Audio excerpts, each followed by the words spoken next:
Worthington, I'm here. Mr. Thad Mosley, Here. Mr. Gary Patel, Here. Mr. David McGraw, Ms. Megan Edwards, Mrs. Frances Pawlowski. Thank you. The next item on our agenda is a courtesy of the floor to visitors. I have not received any cards specifically for that. You have not either. No, sir, I do not have any speaker cards.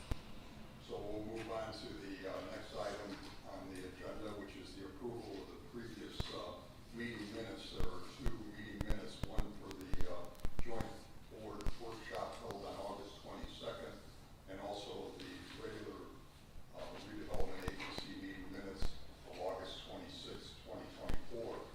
Are there any comments, corrections to those minutes? No, I move that we approve. Okay, is there a second? All those in favor, please say aye. Aye. Aye. Opposed? Meeting minutes are approved, Taylor. Thank you.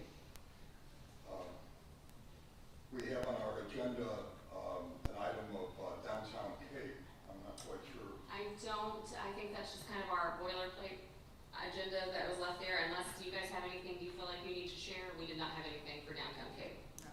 Nope, all right, Okay, thank you. we will move on. I'll open up old business on the agenda. Is there anything that any of the members have in reference to old business at this time that they'd like to bring forth? Not this time. Seeing none, I'm going to move to the next item on the agenda. We'll look at new business, and we have two items specifically under new business. The first item A is the Latham Plaza scope and fee. Taylor, have something you want to present in reference to that? I do. Maybe not so much even necessarily present, but we can just kind of discuss a little. So again, this section is what the steering council agreed to move forward with several months back, kind of dipping our toes in the water, if you will, on that first portion of Latham Plaza, which is going to be the farthest western third of the plaza. This is what everyone was comfortable with. The proposed fee attached is going to be for that scope of work, and that is going to be essentially handling, finishing the site plan out, civil engineering, all of our landscape architecture and irrigation, our permitting, our site permitting, helping to administer the bid process, which is big. That's very helpful for staff, and the construction administration of this third of the project, again, which is very, very helpful for us. One thing I do want to point out is you'll see kind of in the red lined areas, it looks like at first glance it's more than that third, and maybe technically it is, but what that's going to encompass is that entire third portion. And then at that stage, it just made sense to do the concrete and the pavers down the perimeter, so everything would flow and everything would match and be the same. And then we had talked about those farther eastern corners of the Latham Plaza section go ahead and doing those, because we decided rather than leave them blank, this section here and this section here, rather than just having the concrete, we were going to make these kind of resemble these corners so it all flows. And then this section back here, we wanted to kind of go ahead and knock this out, so when the time comes to redo this, we've already got a safe pedestrian walkway from the parking area, from the Latham side, just straight through to the boardwalk, so we can go ahead and have this done as well.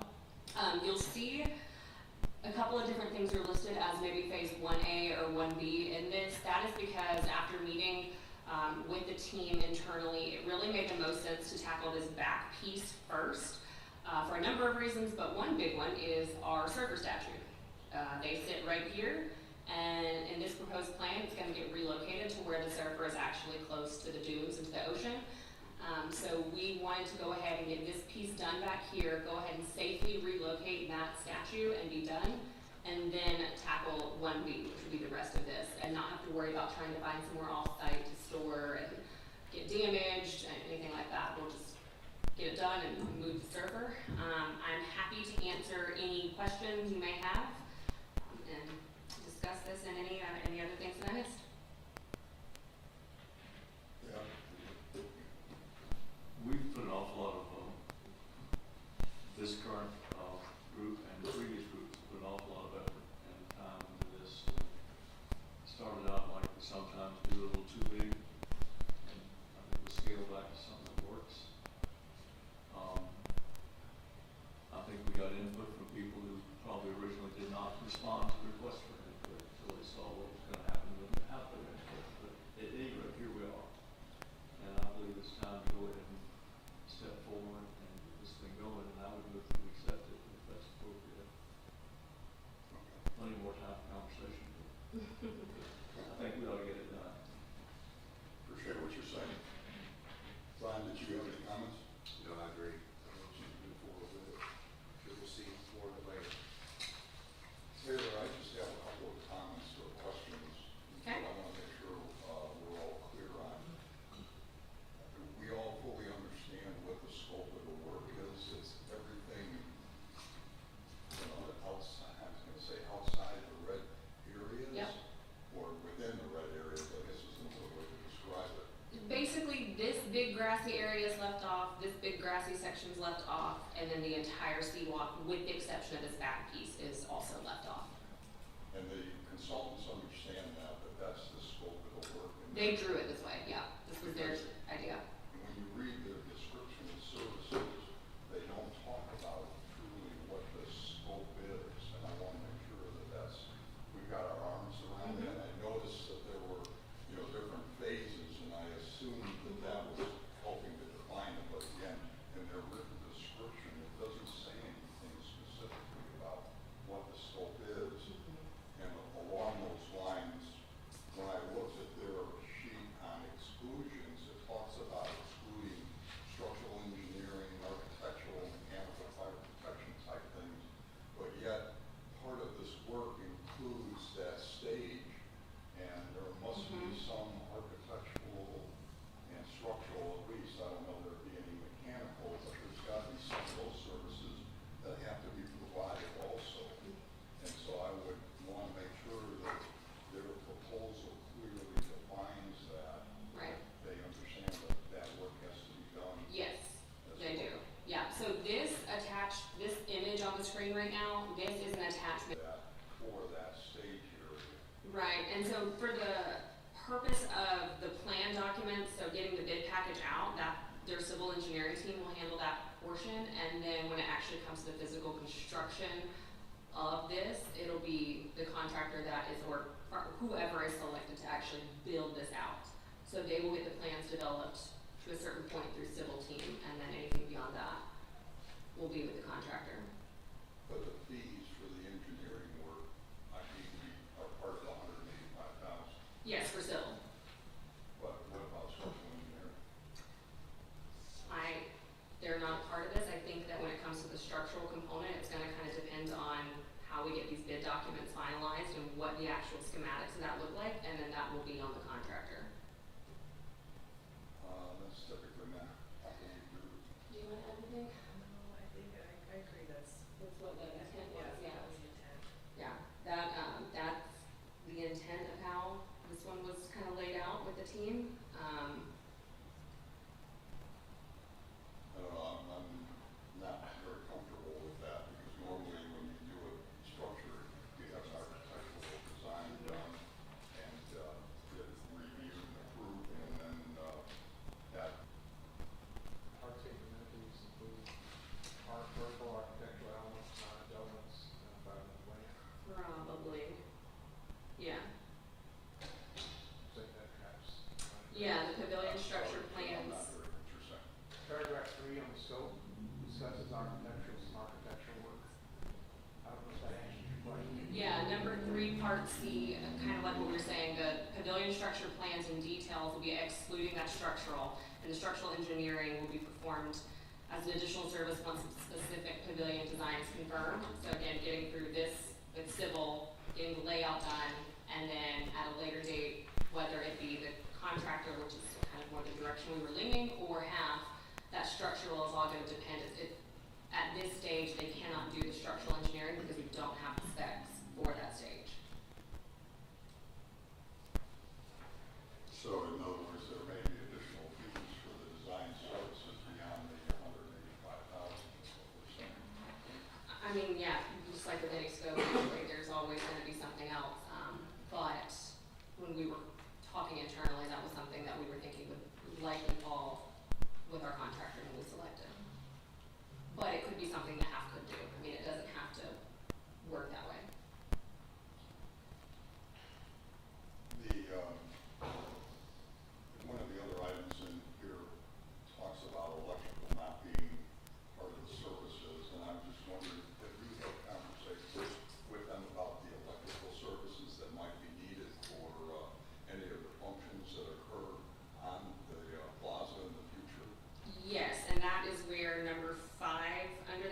300, the lighting and electrical coordination, because Beaches Energy will ultimately be the ones who have to step in and give the final specs for the lighting.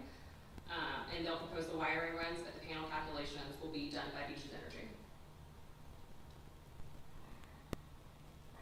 And that also will cover our IT department as well, because we want to have the wireless Wi-Fi and ARC, and they also put into this, they'll coordinate with IT as well.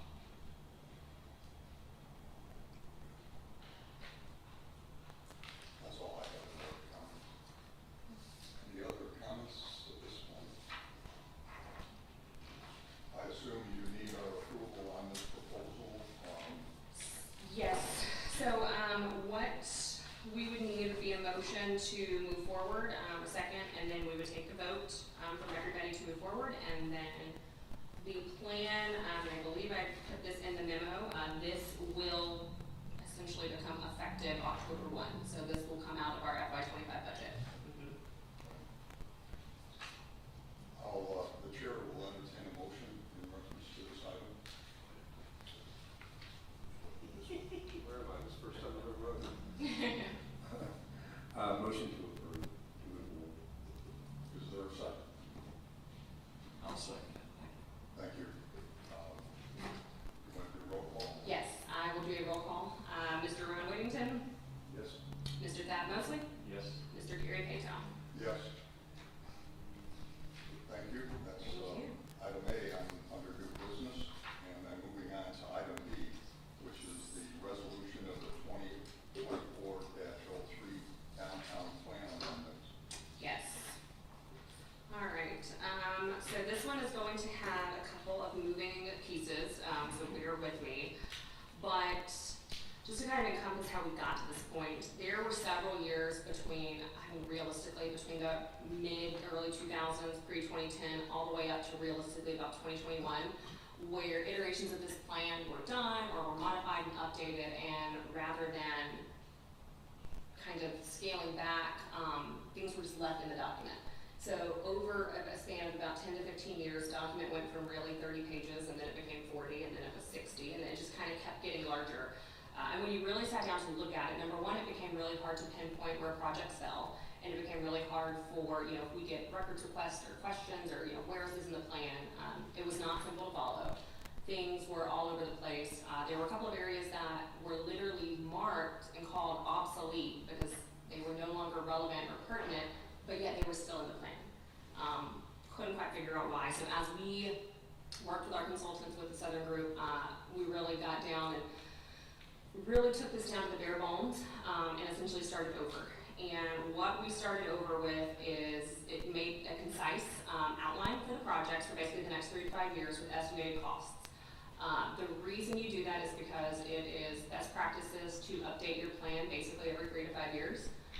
So we anticipate over the next couple of years we'll have to revisit this and update several of these charts to make more sense, to update costs, add projects as we see fit.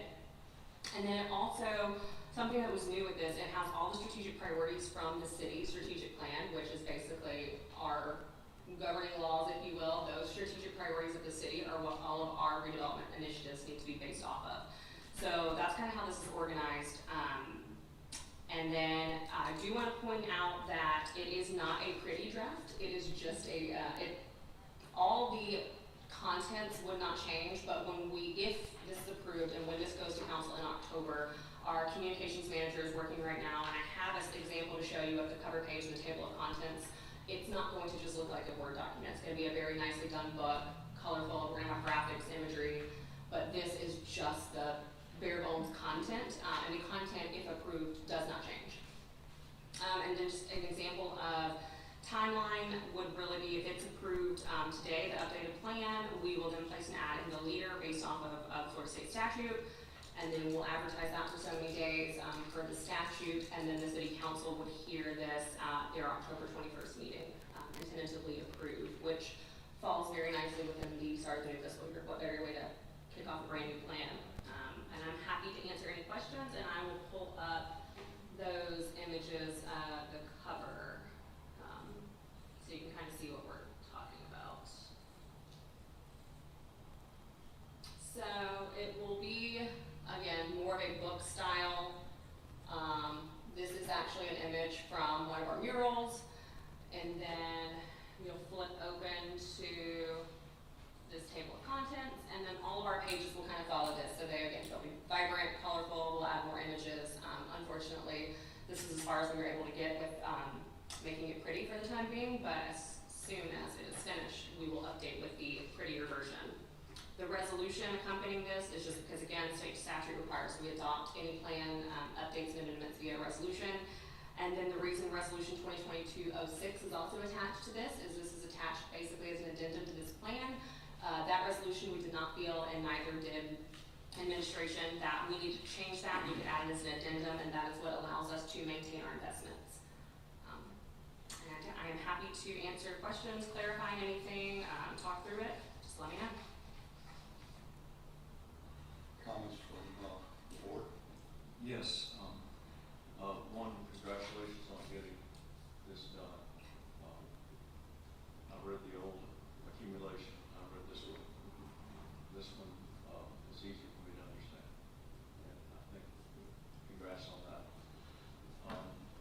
Secondly, it lays out very clearly what our current intentions are as far as spending the funds that we're able to collect under the regulations that we function. I think that's very important. So I think it's great to have it. Glad it's here. The old one was a compilation of a mess. Yeah. Still is. Yes. So thanks again, and I'm sure it'll look even better when you get finished. Yeah. Some of the numbers are quite shocking. I mean, $5 million a year for urban trails. I'm sorry, Chad. That $5 million a year for urban trails, page 30. I think Nope. that's a Typo. graphical error. You think it is? 500. Okay. Kind of caught my eye. See, this is why we send these to you guys. Kind of caught my eye. No, that needs to be fixed. That is 500. Okay, good. That's the only wacko number I saw. We don't quite have the budget for $5 million a year on trails. Yeah, it looked like it added up to about 80% more than we're likely to collect. But anyway, Yes. other than that, all the numbers look just fine. Thank you. Thank Good you. catch. Thank you for the catch, I did not pick that. That's You had to say something else, that's all. Yeah, that's not all. Any other comments, Ryan? No comments at all?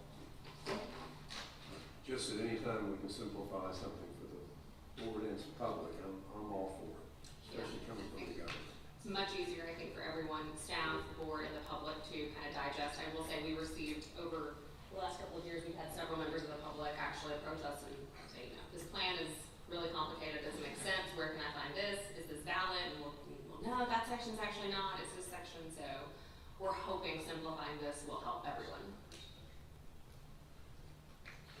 Taylor, Mhm. you may have answered the question with your presentation, but I just want to confirm. On page 7, there's an item that talks about the contents of a community redevelopment plan, which will be detailed in this update. Shall include, and it lists quite a few things. I don't see those things being attached. I'm assuming that that's going to be part of the final document once it's sent ready for publication. So the map, yes, and as part of that map, it basically encompasses layouts for open spaces and streets. That's a pretty broad, kind of umbrella, if you will. The building regulations and any information on residential dwelling units, those, again, are things that we previously had in there. We have not included anything very tight regulatory for building regulations and residential dwelling because we really don't have anything other than what the code would call for. And so that's kind of where Heather and that side would step in. And then as far as publicly funded capital projects, the project cost, the implementation, those would fall under those charts. And then kind of on that same topic, the very next sentence talking about the beginning October 1 of 2024, this is something new on page 7, and by December of 2025 and each December thereafter, we have completely new requirements for our publishing and for our benchmarks, and that document will basically every year become a part of the budget process and the reviewing of this document process. And I think a lot of tracking projects, being able to clearly identify goals, being able to clearly identify, like, for example, if there is a property available for redevelopment, like let's say one of the cave lots or the public-private partnership lot or the grassy, the vacant CRA lot, those kind of things could be identified then as a part of these special district goals and objectives on that annual rolling basis. So the identification of public properties available for redevelopment, that's something that will ultimately put together, or? Only if it becomes a CRA priority. So those things, that section is kind of something that was included in kind of the everything but the kitchen sink mentality, where we want to afford ourselves the opportunity to be able to identify properties for redevelopment. It's not something, with the exception of maybe 2 parcels right now, that is on the forefront on our objectives, but it is something that can and likely will become something that is added to plan.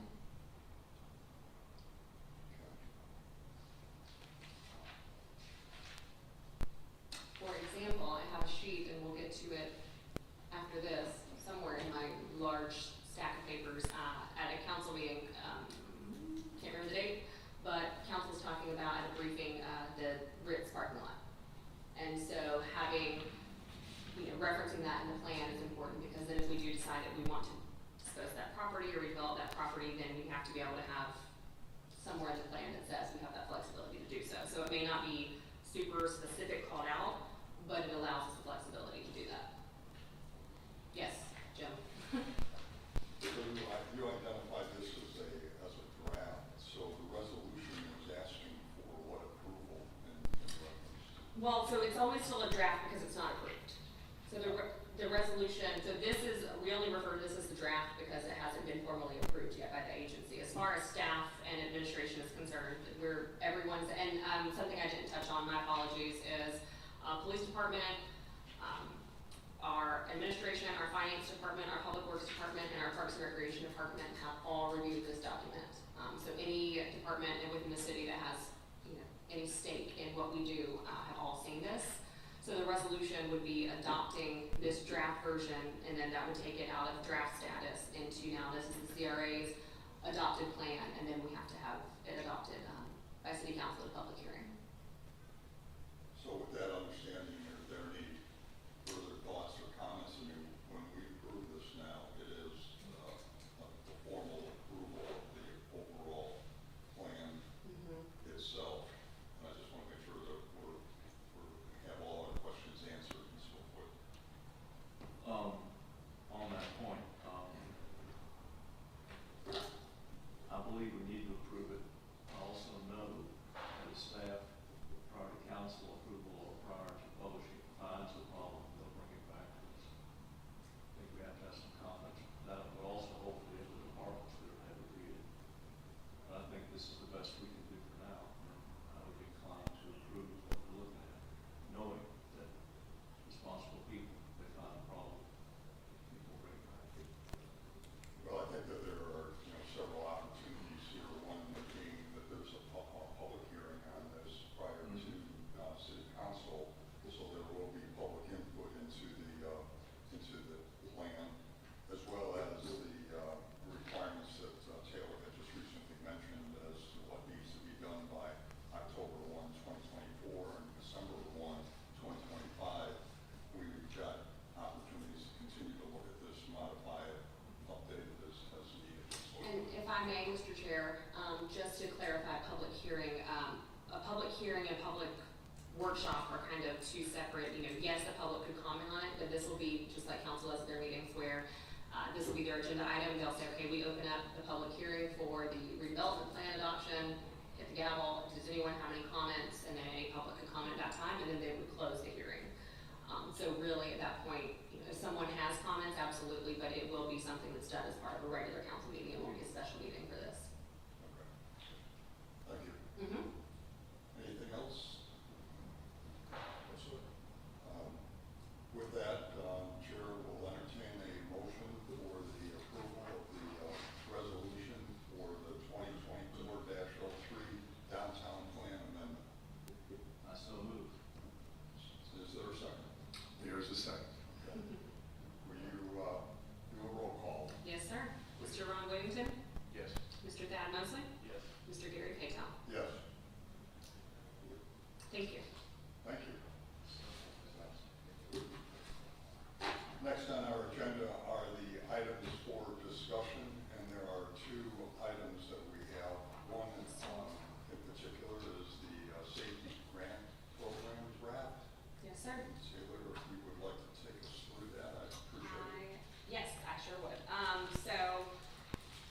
after, Chief Smith came and kind of discussed with us, the hesitancy, and rightfully so, on doing a safety grant program the way it was originally brought up.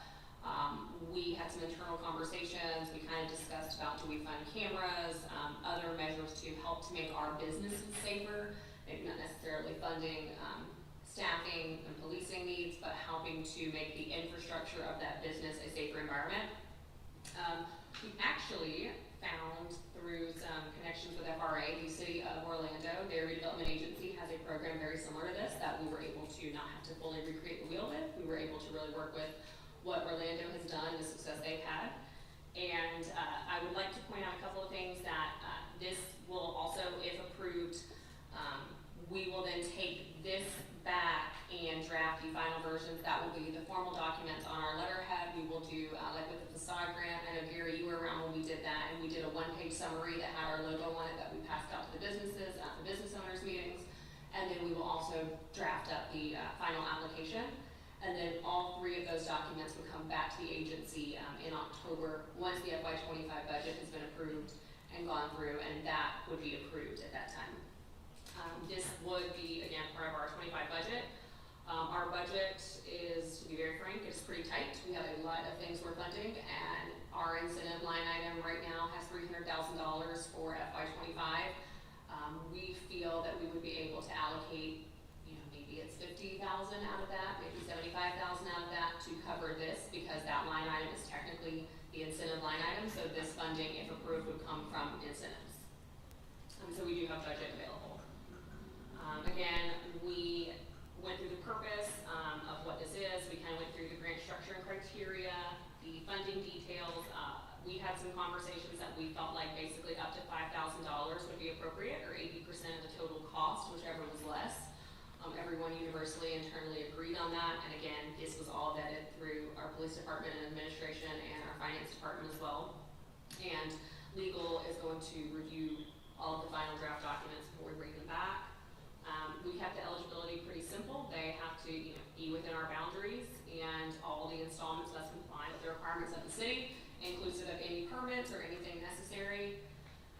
Identification scanners, metal detection systems, and cameras are all eligible expenses. And one big disclosure that we added at the police department's request is that any recipient of this grant must work with local law enforcement to secure and provide any and all footage captured of public spaces. So if they are going to receive funds from the agency, from the city, then should there be an incident, if they have those funds, they must cooperate with our law enforcement. And that's going to be something, again, if you look at the application process, I did put pre-application meeting in there. That was something new, and we wanted to do that to make sure that anyone applying really understands we mean that disclosure. We're not just going to give you increment revenue dollars to upgrade all these systems, and then God forbid an incident happens and then you won't cooperate with our police department. We want to have that pre-app meeting to really make sure they completely understand what they're applying for and signing up for. So I'm happy again to answer questions, take any feedback, comments. Again, this is still a draft, and we plan to bring the final version back at either the October or November meeting. Yes. 5,000 max per institution. Got it. I hate to think back over the years, all the things that happened to my tenants over 25 years, and beside institutions, inside premises, faces smashed with mugs, bottles. I don't see anything in here that would suggest that any films inside of the institutions would be available to the police. Because a lot of this doesn't happen on the street. True. What can we do about that? Can we do anything about that? Our understanding was no, and something that would have to be discussed further and make sure is very clear in this application is these cameras are for exterior use. The plan was to have them outside facing street sidewalks, so they may be affixed to a private structure, but they're not shooting inside of the building. Legal is still going to have to kind of do some homework on that for us. If it is something we are allowed to do, and we are allowed to fund having these cameras inside of a business, and they're eligible expenditures, and we are again allowed to make them hand over the footage, if something happens, then we would do it. I missed the part where the camera was only gonna be aimed on public property. Yes, I so heard it will the- I heard be, the chief very strongly talk about that. so he But I originally, missed the part of the yeah. garage about that. Is it there and I just didn't see it? It sounded to me like they could be inside the private property to some degree. again, those are still both kind of up in the air. Right now, the intent is that they will not be inside the building. They could be affixed to private property, but on the exterior. The reason they're not in this is because we're still trying to figure out the legality. Well, I would suggest that, whatever we approve today, approves them to be taking pictures of public and leaves the interior question open because it's a really good question. It's Sure. not clear in the draft at all. Yeah, and so we won't need any approval today. This was just more for feedback and comments. And again, once we have that final version and we have all the legality of it, then that very final package will come back to you guys. Thank you, Taylor. Yeah, of That's course. a big deal inside Yeah. or outside. It's huge. Absolutely. And the legal, the legal implications of pictures inside of bars, question of who's serving who, how much, question of this, question of that. It's a whole other bag of stuff. Yep. And to be quite frank, even if it is something we're allowed to do, it may not be something that we even want to put ourselves in a position to deal with. It may need to be something simple as exterior cameras and then metal detection, and ID scanners. And we keep it to things that would be at the entrances and outside, and we leave the inside alone. We're just, Maybe the back door. So you'll take this item and you'll have further conversations with the police department about it. I mean, I will say the chief of police and then Commander Crumley, we've had several conversations and several meetings, and what we are presenting today, they approved the Word document version, and then it also went to them in our civic clerk platform, and they had to approve everything again, including the memo. So what you're seeing has been vetted and approved by the police department. Just understanding, we're still waiting to figure out the exact specifics of the cameras, but other than that, everything in this has been vetted and approved by PD. Ron, you have some comments? Yeah, one of them, I think I may miss it, but the total amount, you're saying that we're authorizing $300,000 or whatever the total amount is? Is that- No. That incentive line item covers facade grant, and then we're saying that we would take a portion of those funds, whatever we determine to be Okay. suitable, and then allocate those to this program. The beauty of that is if we, let's say out the gate said, okay, we're gonna plan for FY '25, we'll do 50,000. If it's $5,000 or less, that can cover a minimum of 10 apiece. I think that more than covers what we would need to in our first year.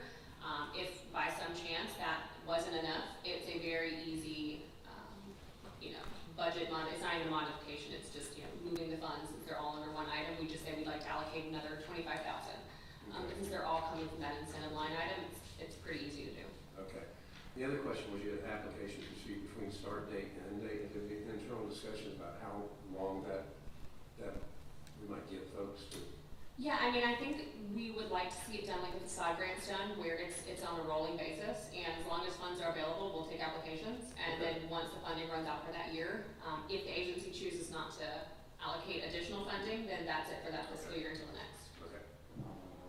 Thank you. Yeah, Along the lines of funding, Taylor, I guess my first reaction was when I saw $5,000 as the max, I thought that was very limited. I don't know how we arrived at that number. Maybe take a look at that equipment and what it costs, just the equipment alone. It very quickly gets above $5,000, so I'm wondering if it makes sense for us to go back and take a look at it a little bit closer and see if maybe $10,000 makes more sense than $5,000. yeah, I mean, we absolutely can. It's always kind of that delicate balance of supplementing these improvements versus completely 100% doing it. And we were looking at the types of systems that the businesses typically have. Obviously our police department's cameras that are gonna be mounted on the poles in our downtown are gonna be substantially different than what a bar downtown is gonna have. And they should be, it's not realistic to think we can put that high quality of cameras in front of every bar. It's just, but we can definitely look at increasing the amount. Yeah, I think it's worthy, particularly when we list all of that equipment and somebody really wants to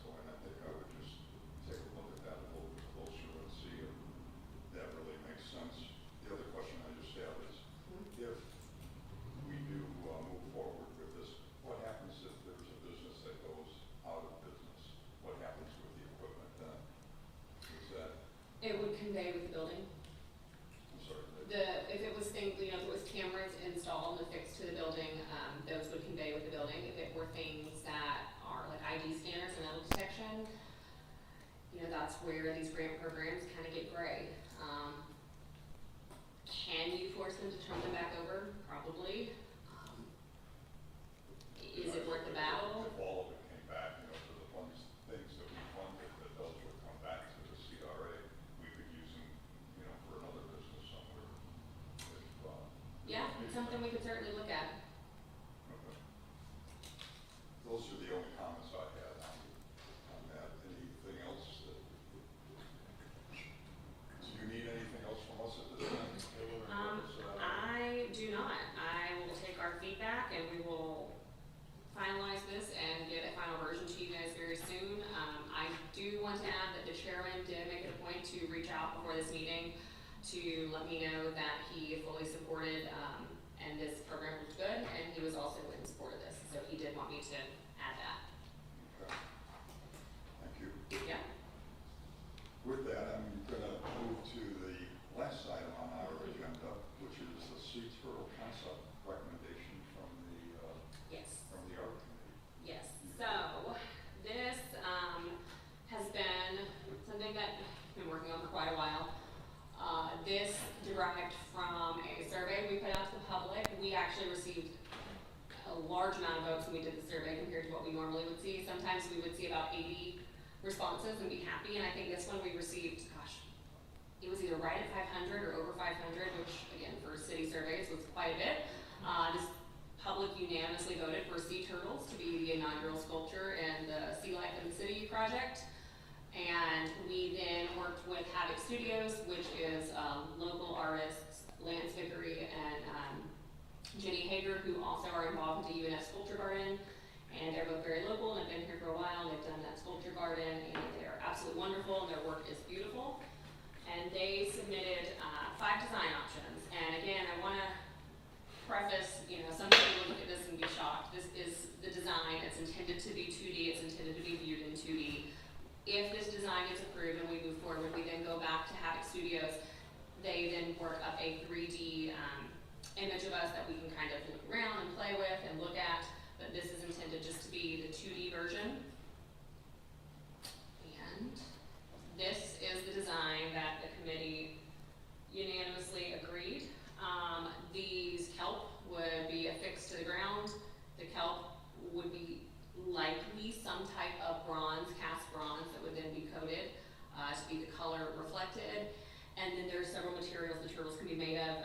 They've seen them done bronze. They've also done fiberglass, and depending on budget and design and the style we go with, they will either be probably bronze or fiberglass or some combination with turtles. But this is the design that the art committee is putting forward. Comments from the board? I've seen scenes like that. For real. Pretty close, pretty close. Yeah. Maybe not 2 stacked quite that tight, but 2 in the same vicinity on the same type of vegetation. And if you've noticed the sculpture outside the museum, right here, it is a large kelp type seaweed, and it does have a turtle on it. We use that as an example when we were kind of talking about viewing this from 2D to 3D. So if and when you drive by the museum next, look up next to the museum and you'll see a turtle there. It was actually done as part of that UNF Sculpture Garden project several years ago that the museum then bid on at auction and moved over there. But I think it gives a really good idea of taking something this style from 2D to a big, large 3D turtle. Do we have any idea where this is going to be located? So right now, we are thinking it's going to go somewhere near where the lifeguard station is, right there at that Beach Boulevard ending roundabout, somewhere. We're going to work with the artist to figure out where the safest location would be for install, and that's going to kind of be based on budget, materials, style, size, and then figure out where we can put it. But we wanted this to be somewhere near the sand. It seemed to make sense to have this in a high visibility area as well. And that's a pretty busy kind of dead end right there at Beach Boulevard. There was a time, and I don't remember where the suggestion came from, it honestly could have been staff, who knows. There were talks of wanting to put something in a median, and then we quickly were like, yeah, that's not going to be safe to put a large sculpture that you would want people to get out and take photos with in a median, because inevitably someone's going to get hit by a vehicle trying to look at this. So we then had to kind of get creative on high visibility areas, but that would also be safe for people to want to walk up and touch it and see it.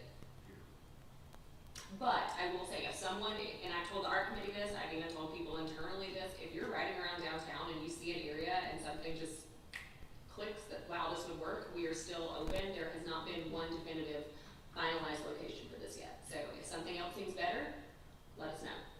Well, if we ever get Fourth Avenue North straightened out, and the pier entrance straightened out, and that whole mess straightened out, Yeah. that would be an interesting area to consider. There is a very large installation planned for there. That will probably come to you guys November? Let's just get it fixed up. Yeah.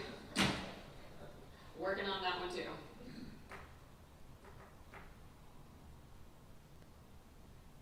Any other comments? I would never circumvent the authority of the public art advisory committee. I would say this, I would move to. We're very thankful for our art committee, just like we are for the CRA. Our art committee, they've been wonderful in helping us kind of look at things through a new lens that, you know, maybe we wouldn't look at things a certain way. They've been great with that. But at this stage, if the agency approves this, you know, we can take a vote, make sure everyone's on board with moving forward with this. We will then also show city council, but then we'll start working with the artists to develop that final rendering so we can really see, and then talk about size. We definitely want this to be life size. You know, we don't necessarily need a 12-foot ginormous turtle. That's a little intimidating and maybe obnoxious, but we also don't want it to be itty bitty either. So we would like these to be full-grown size loggerhead turtles, something that's realistic, but also something that's still very bright and vibrant. And once we figure out the exact size and specs, then we'll be able to get numbers and get the exact cost for this based on the different materials that we could use. And so we'll work up a couple of different options of materials as well. Would you please ask them to look at using aluminum? Might Okay. be cost intermediate between fiberglass and bronze, and it would be a whole heck of a lot more durable than fiberglass. Okay? Fiberglass gets ugly in direct sun exposure, 365. Yeah. I will pass that along. Thank you. Maybe the art or casting or both. Okay. The art committee has a budget for this project. Yep, so the art committee is funded for FY '25, and this project will come out of the FY '25 art.